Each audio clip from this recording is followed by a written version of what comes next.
What's up? I'm Ryan Finn, an artist and a writer, talking about early 2000s fashion and what it meant to Black girls and what it means today for Cult Classic magazine.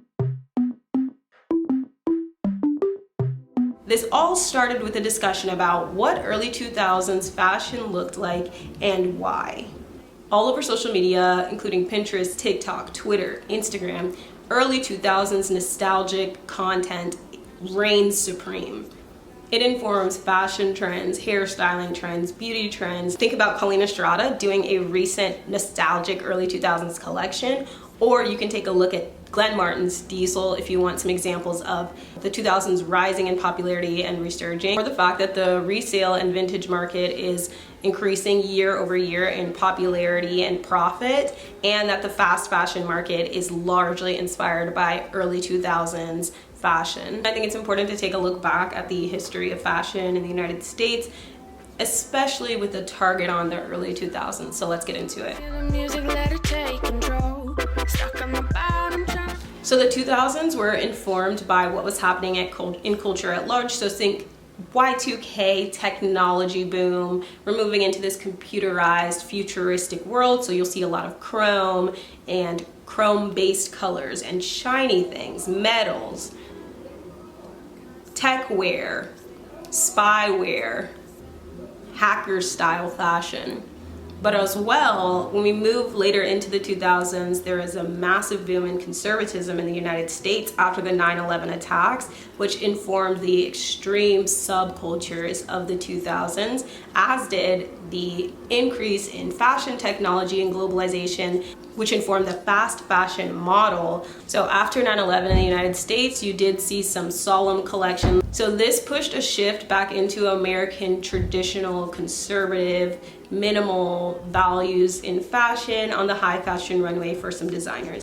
But it also pushed preppy Americana fashion into the early 2000s. Abercrombie and Hollister rose in popularity so massively, popularizing conservative and traditional values, preppiness, and exclusivity. So during a time where it felt insensitive to be super happy, it didn't feel insensitive to be super happy to be American. So a huge aspect of prep culture in the early 2000s was relying on like whiteness, exclusivity, income level, and buying like $30 collared t-shirts as status symbols. So again, because of globalization and the faster production of fashion, we saw a lot of inspiration from different cultures globally. But this fashion transformation toward globalization and global inclusivity did not necessarily mean that we had more inclusive domestic or global policy.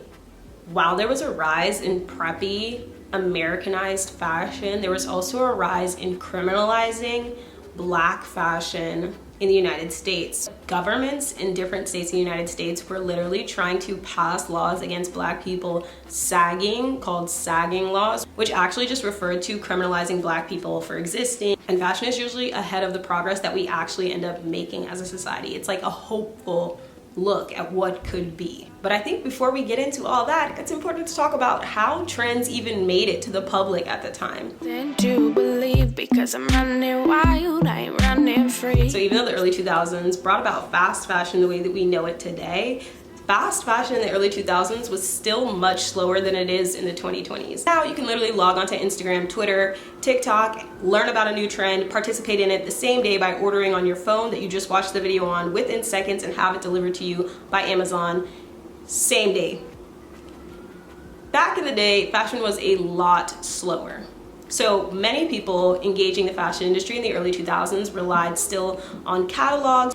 Other people relied on mall shopping and shopping in person, especially in smaller towns, but also in major cities, while most of America relied on television and major fashion magazines to disseminate the style enforcements and fashion rules. In Black communities and in other subcultures, fashion trends moved differently. And the culture and cycle of trends in the Black community is completely different than mainstream America. Black American media was not as popular or as valued as it is now. Here are just some of the slower forms of media that informed and contributed to fashion culture in the early 2000s. So you're going to see some runway shows, music videos, television shows, and music video countdowns like TRL 106 in Park, which would show you the New York City based audiences and hosts as well as celebrities, so that you could see on a daily and weekly basis what was going on in the cutting edge New York and see the aspirational hairstyling and fashion trends. To be on the cutting edge of culture, music, entertainment, nightlife, and fashion in print, you would probably want to check out Complex magazine or Vibe at the time. That is how a lot of people got put on to streetwear trends, what was going on globally in fashion, and what was happening in the major cities and in the underground. So where most of America was getting mainstream American trends through catalogs that were sent out to them monthly, or from high fashion magazines that very often did not include Black, Latin, or Asian models, and when they did, they rarely included them participating in different cultures of color in the United States. Communities of color had different emphasis on trends, adopting them, and where they were getting them from. Everybody had access to music videos, and music videos informed all kinds of fashion at the time, especially more alternative fashion. Black American culture relied heavily in the early 2000s on intra-communal communication, like word of mouth, being at the barbershop, being at the hair salon, existing within community around other Black people. Music videos that would appear on BET when Black American culture was less popular than it is now, less accessible, and Black American magazines that existed in response to the fact that we lacked adequate representation in most of American mainstream media and fashion magazines. Major cities, especially those with significant Black populations, dominated and led as far as cultural agenda setting. Something that was really cool that happened in the early 2000s in Black fashion was when the South took over rap for a little bit after being doubted for so long. The South took over rap in a really huge way, and so the rest of the public was forced to consume and react to Black Southern fashion, which was really, really fun. Because Southern fashion, unlike New York City-based Black fashion, is so much about like clothing customization outside of the lens of agenda setting in the most major fashion capital in the United States. So watching Black Southern people translate what existed as popular fashion trends but through a Southern lens was really cool and futuristic. But it was also cool to see rappers from New York like 50 Cent and G-Unit translate fashion codes through their styles of dressing as well. But cities like New York City especially, and their Black population, their populations of color, did a lot to agenda set in fashion in the early 2000s. And at the time, trends moved slowly, where what happened in major cities like the fashion capital, New York, would slowly trickle down over the next few years into smaller towns in the United States in their fashion contexts like shopping malls and catalogs, etc. Over the course of the 2000s, our culture shifted slowly into internet culture, which made trends a lot more accessible to people, as well as cultural themes, fashion, art, and music more accessible to people globally. So this rise in like globalization of culture and fashion and music made it so that what was happening in major cities was a lot more readily available culturally online. So even if you didn't live somewhere where things were being produced, you might know about it a lot sooner than you would if you had to actually physically travel there to see what people were wearing as you had to in the past. It's very different to live in a major city, be agenda setting, and know what's on the cutting edge because celebrities are coming to you to see what's going on and then putting it in their music video, versus living in a small town, wishing you could see what was going on in the big cities before it comes to a music video, having to wait the 6 months to a year to 2 years to see something that was cool in New York years before, and then having to play catch up. So this shift into internet culture really, really pushed forward the fashion culture on the internet. This didn't mean though that things stopped being exclusive, because we still did live in a very, very different culture where just because things were possible to be accessed everywhere didn't mean that everybody was interested in it, because we still were not necessarily in the social media age in the early 2000s. That kind of came in the 2006, 7, 8, 9, 10 era of the 2000s. So because of that, a lot of fashion content, cultural content, music content was online, but it didn't mean that everybody wanted to go looking for it, and you had to know what to look for, which meant you still had to have some insight on what was going on. You would still have to take time on the internet to look into what was worn in a music video, or what Pharrell was doing and wasn't, and who Nigo really was, and why is he always hanging out with Pharrell, etc., etc. Which brings me to my subject of why people in 2020 interpret early 2000s fashion based on red carpet images of celebrities and what it actually meant to live in the early 2000s. So even with this increase in maximalism, fun, and colorful outfits, as we move further and further away from 2001, much of America, especially middle America, was still really grounded in their conservative and traditional fashion styles. So the more extreme ways of dressing that we associate with that time as like glamorous and cool and Y2K early 2000s fashion were actually heavily punished and criticized. So when we talk about racialization of these fashion styles, dressing in the Y2K or early 2000s fashion styles was very demonized. It was not without consequence to look black in the early 2000s at all. Racial distinctions at the time were much more significant and less ambiguous than they are now. Black American culture and media was very often limited to singular channels. There were like 2 to 3 comfortable channels for Black people to see themselves represented on across a 100 channel TV guide at the time. So Black American culture was not just something that everybody was grateful to appreciate and understand as one of many parts that made up America. Instead, it was very heavily demonized, criticized. Every single rap video got tons of think pieces about how it was destroying American culture. Rappers were demonized for degrading women as if what they were doing was unique to Black American culture and not something that's also done in alternative music, country music, and all forms of music in the United States and globally. As if misogyny is exclusive to rap. Not to say that there aren't criticisms of misogyny in rap, but it's not exclusive to rap. Tight jeans, loose jeans, tight clothes, midriff showing. Every single thing Black people did was demonized. The fashion styles that we look at now on Pinterest and deem Y2K or early 2000s fashion are really just hot girl and girl of color fashion. So Black girls looked like this, but this was not the dominating fashion style at all. This was a hot girl way of dressing, just like we have hot girl ways of dressing now. It would be like if somebody came from the future and looked back on what is called BBL fashion, which I have problems with too, but what we call BBL fashion, if they looked at that and said, well, that's how people looked and dressed in the 2020s, most of us don't know a lot of people who look like that. We may follow them on Instagram, we may have heard of them, we may see them as celebrities. That isn't necessarily a representation of most, many, or all of the 2020s ways of looking or existing or dressing, right? This is just something that is limited to hot girls, Black girls, and girls. And that has nothing to do with most of America, because most of America is not hot girls.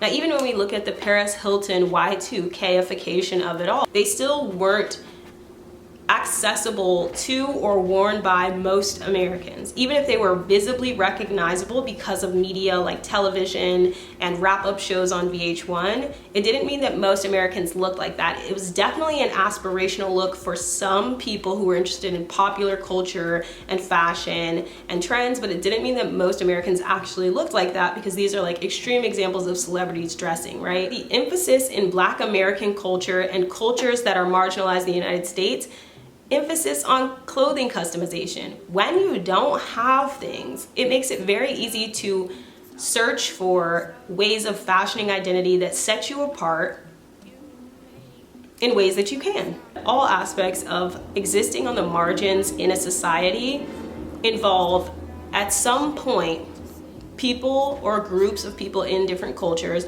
trying to participate in mainstream Americanness as they set the agenda, facing and experiencing the consequences that when you do that, you'll always be told you're not good enough, you're not white enough, you're not rich enough, you're not American enough, and then deciding to cultivate and reinforce the importance of your own culture in the United States and creating new culture for yourself here that excludes that and rejects it and subverts it. And that's what informed a lot of Black American fashion trends in the early 2000s. And that's why they're exclusive to Black American culture and not early 2000s culture. We were doing things because we have different ways of navigating and existing, and when we tried to participate in white American and predominant American fashion trends, we were told it's not for us, you look a mess, you look crazy, this is not for you, you can never be white, you won't be white. So instead of trying to be the white thing, we create something for ourselves and have different codes and standards and expectations to meet up to in our culture. Codes and standards that Black people made and were expected to live up to as far as beauty, grooming, fashion, styling, etc., are unique to Black American culture because they existed in direct response to an exclusion of whiteness and white hegemonic trends. So when white America is saying, look like the people on Friends, we're not watching Friends, we're watching what's happening on BET, UPN, etc., and reinforcing the importance of the codes intracommunally instead of trying to adopt things that we've been told are not for us. Which is why it's important to not identify things that was subversive and challenging and that Black people were punished for socially and culturally at the time by being placed on worst dressed lists, being deemed ghetto, having negative articles written about them, never giving credit for participating in high fashion, being dressed in custom high fashion designer garments, etc., etc. It's important to give credit to Black American culture and identify Black fashion trends as such rather than seeing them as Y2K or early 2000s fashion, because they are completely and intentionally limited to Black American culture. And the same is the case for cultures of color and other marginalized cultures in the United States. 6. Once we entered into the MySpace, internet blogging, social media boom, rise of the mid-2000s, internet culture rose in popularity, globalization of trends completely shifted, and fashion did with it. Internet culture was like the big bang of fashion for so many people. So many fashionistas in the early 2000s hated living in the stone age of fashion and were so thankful for technology like the popularization of the internet. It meant more immediate access to what was happening in the big cities. It was so painful for people who were interested in fashion and culture to not live in major cities because it meant that they had less access to what was happening in creative scenes like art scenes, music scenes, and fashion scenes until the internet came. The internet meant that they could know with way more immediacy what was happening socially and culturally, fashion-wise, event-wise, and music-wise, so that they could be more up on what was going on. It rose the interest in Japanese fashion and that cultural exchange between Japan, the United States, hip-hop culture, and the Black community, and that relationship all contributed to this like melting pot. Talking about streetwear is always convoluted and long-winded. Even the pioneers of the streetwear movement in the 2000s, like Bobby Hundred, said that. It's hard to explain exactly where it came from because it was like a combination of different interests, from action sports and skateboarding to hip-hop culture to Japanese fashion and so many other areas of interest. But the cool thing about it was they were unifying areas of interest where people would have a lot of commonalities in their art taste, culture they participated in, music they listened to, which is how Nike SB was able to do collaborations with underground musicians and alternative musicians and rappers for their sneakers, but they always were relevant to their audience. And it's partly because the in-group dynamic was so strong in streetwear culture at the time.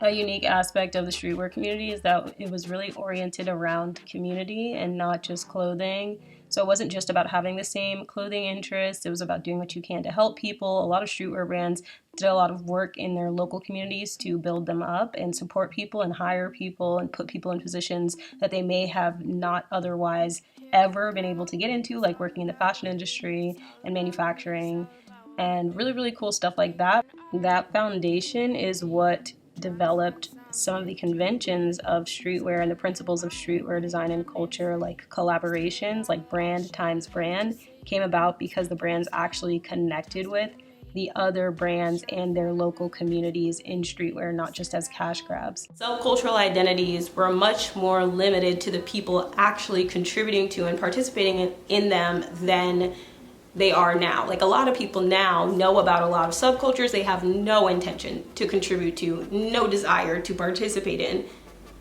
But at the time, It was generally like you briefly and superficially know what goth, emo, and prep are and scene, but you don't necessarily like know all of the codes and standards that are required to participate in those subcultures and upkeep and maintain the tight nature of the cultures unless you participate in them, right? Because why would you? Why would you need to? You know, where would you get the information from unless you directly interpersonally talk to someone about it? What are the codes? And back then things were secretive and very in-group, out-group, so nobody would necessarily tell you so that they could reinforce the strength of their in-group. It was very much an if you know, you know, if you don't kind of culture. More the case with streetwear than anything. It was a very small subculture compared to what was happening in mainstream fashion, even though it looks like when you look at the early 2000s and mid 2000s, the references are obvious. You can see them in music videos. You can look at a Pharrell video and see what he's wearing. You could look at anybody he's producing for. You could look at so much of the creative direction in photography, but it's important to remember not everybody had those interests. So even if every fashion magazine in the early 2000s was taking on a certain fashion style, it didn't mean that everybody was interested in high fashion back then. Only fashion people were. Whereas now, even if you don't care anything about fashion, if you have a Twitter, you will automatically see fashion content if it goes viral, or if someone you follow is interested in fashion. So looking at the early 2000s with like nostalgia goggles as this utopia of streetwear fashion isn't exactly realistic. If you lived in any small town, if you lived outside of a major city, most people didn't look like that. If you went to a major city, only people interested in those subcultures looked like that, etc., etc. You could definitely find more people in New York, Los Angeles, or other major cities who participated in the streetwear trend in the United States. You could find significantly more people, but it didn't mean that everybody looked like that. Even in their cities, they were on the cutting edge. So like I said, you're rebelling in the action sports section against these weird dichotomous boxes that exist where it's like, are you an action sports person, like white snowboarding person, or are you a hip hop person? They're rebelling against that and saying we're creating something completely different. That's neither. You can't just put us in a box. And the same thing with Black American culture. It's rebelling against automatically being excluded from mainstream and white American culture. And the same thing with Japanese and global fashion. It already exists outside of the context of what's happening in American fashion. So to say that this is a representation of American fashion is, to me, unrealistic, because it's like they wish, like America literally wishes that they came up with that when literally these things were rebelling against it. And a lot of people didn't understand streetwear fashion when it came out. A lot of people didn't know about and didn't like in mainstream American culture Nike SBs. They couldn't identify Nike SBs versus regular Nikes. They didn't know the names and they didn't care. Sneaker culture was nowhere near as popular as it is now, and sneakers were racialized. Middle America, white girls, sneakers, it wasn't a thing. Like, it wasn't as popular as it is now, where everybody wears sneakers and knows that it doesn't indicate anything about who you are as a person. They're just a different style of shoes. It was not that way back then, and it's really hard to convey that to people sometimes, because it's like, if you didn't live through it, you might think that it's absurd that someone would think it's a big deal to wear sneakers, because now everybody does. But shoes were extremely, extremely racialized, especially with all the news stories about people dying from wearing sneakers or waiting in line for sneakers. They were completely racialized. Like, there is nothing neutral about sneaker culture. And even intracommunally, not everybody Black was rocking with the streetwear culture trend, because there were a lot of elements of fashion styling that were not exactly up to the exact codes of Black American regional ways of dressing. So it would look kind of Black, but it would still have some weird shit like skateboard shoes, and you're like, or skinny jeans, and you're like, until it caught on later on in the later 2000s. And it brings me to the concept of why Black fashion is so different from mainstream fashion in the first place, and why it's important to not conflate the two. When there's less, we gotta keep going and hope for the best. In the late 18th century in the United States, we had a significant level of textile fluency, meaning that people were able to spot and identify fabrics even from far away and tell which fabric is which. But during this time, enslaved Black people and married women couldn't legally protect themselves if anything was stolen from them unless it was textiles. So if they owned any property, none of it was protected by law except for textiles. So if you owned textiles, whether that was clothing or sheets, those would be protected. If you owned fine china, not protected. If someone steals from you, you cannot bring it to court. If you own Silverware, not protected, you cannot bring it to court. If you own bed sheets, you can bring it to court, and people did. And that's a contributing factor to why women and Black people in the United States have a significant emphasis on the sartorial. In the South, enslaved people could exchange for textiles, and that's it. That was the one thing that the business wouldn't be punished for, exchanging to someone who is enslaved. Textiles. So you can't engage the American economy in any normal way other than if it involves textiles. Clothes, fabrics, sheets, etc. That is part of why clothing is uniquely important to Black people. And it also makes sense that at the time, people would want to dress really well because it would allow you to be perceived as possibly not enslaved. So the more that you acquire, trade, or exchange for, the better that you can represent yourself outwardly to hope to be treated better. Now, this was something that was pretty much outdated by the 1830s, but during the 1830s, there were also reasons for Black people to have emphasis on fashion and ways of getting dressed and fashion identities as well. And that is why the cultural legacy of a unique interest in fashion, part of why it continues in the Black community. Think about the ways that Black fashion, accessories, and even ways of existing are somehow an indication of you existing in a singular, stereotyped way. So those kinds of racialized existences cannot just be watered down to American fashion or early 2000s Y2K fashion when they're just not. The ways that Black fashion transforms over time to reflect the ever-changing desires Black Americans have for our society. Like, the more you want change, the more you can reflect change. It's like a performance of the change you want to see. Black fashion exists now similarly. There's still an extreme emphasis in the Black American community on grooming and beauty standards, fashioning an identity for yourself outwardly, and setting the agenda in fashion and styling, even retroactively. Like, 90s and early 2000s fashion influences current high fashion standards. When you see that with the adoption of high fashion brands taking on streetwear and appointing creative directors who have backgrounds in the streetwear design community and the streetwear subcultural interest to lead the biggest European fashion houses in global history.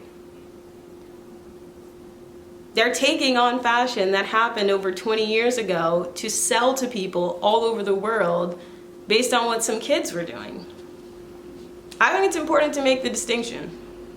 Something that I really appreciate about the Y2K early 2000s revival is that it pulls a lot of inspiration from the beauty trends that were set by video vixens, reality stars, adult entertainment workers, and nightlife workers within their communities. But I think it's important to acknowledge that they faced a lot of scrutiny, in large part for looking this way, partially because people associated their appearance with those occupations, which were not seen favorably in society, and partly because people just didn't appreciate looking this flamboyant and sexy and fun because it existed on the fringe of fashion. Like, people who worked in alternative occupations like nightlife, adult entertainment, music, art, fashion, etc. completely understood this, especially alternative fashion. But in most of society, they didn't understand it and they didn't respect it. These women faced a lot of scrutiny. I think a huge reference is the Flavor of Love girls, who were hyper-criticized in tabloids every week and the weekly wrap-up shows on television, in large part for their appearance. Like, they were always put down for how they looked, and it was considered tacky. And now we look back like this is the most fun fashion ever. And I would say the same thing about video vixens, who did a ton to agenda set in beauty standards in the Black community as well as beauty practices in the Black community, but they went completely ignored, and intentionally or not, they were degraded constantly for their natural features. Like, having a curvy body during this time outside of the Black community, not valued at all. Having a big ass at this time, not valued outside of the Black community, until J-Lo pops up on the scene, and it's only attributed to J-Lo, not everybody else in general. So participating in urban aesthetics in any capacity were not valued at that time, and it's important to acknowledge that when we talk about Y2K and early 2000s trends, because these were not mainstream trends because of their association with the people who were participating in them. And ironically, the agenda setting that these video vixens did for body, beauty, and fashion are the foundation of Instagram modeling and influencing that we have today. So even if we didn't look back directly to the Y2K and early 2000s fashion trends, we already take so much inspiration from them because much of the way that we exist online wouldn't without them. These aesthetics existed completely on the fringe. It wasn't common in mainstream American culture, even though these things were standards in Black culture. And it took a long time for the rest of America to catch up and recognize them for their impact on the beauty and fashion industries. And I don't know that they ever got credit, so I don't want to eliminate that from the discussion. And in conclusion, when I take a look around, everything looks like Black culture in the early 2000s. It doesn't look like early 2000s fashion. A lot of people in the early 2000s were wearing Old Navy and Abercrombie, and that is not what people are taking on now as Y2K fashion, because that wasn't desirable then, it wasn't subversive, it wasn't challenging then, and it's not challenging now because most of middle America still looks like that. And I think it's significant to acknowledge the impact that Black people have on fashion, beauty, and styling, and always have. Black style is forever.